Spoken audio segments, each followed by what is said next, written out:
Ketua DPP Golkar Aceh Hasan mengatakan partainya tetap akan merekomendasikan Gibran Rakabuming untuk menjadi calon wali kota Solo di Pilkada 2020.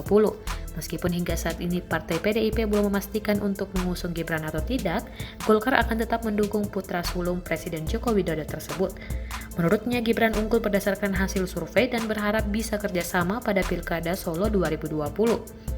Sementara itu, Wakil Ketua Umum Gerindra, Sufmi Dasko Ahmad membenarkan jika sudah ada arahan dari Ketua Umum Gerindra, Prabowo untuk mendukung Gibran menjadi wali kota Solo. Menurutnya, Gibran memiliki tingkat elektabilitas yang tinggi dan menjadi calon kuat untuk dapat menjadi orang nomor satu di kota Solo. Sebelumnya, putra sulung Presiden Joko Widodo, Gibran Rakabuming menjalani fit and proper test untuk menjadi calon wali kota Solo pada Pilkada 2020 ini. Fit and proper test akan dilakukan di kantor Dewan Pimpinan Pusat atau DPP pada Senin 10 Februari 2020.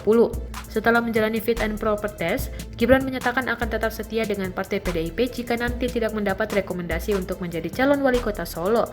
Ia juga berkomitmen untuk membesarkan partai berlogo benteng ini.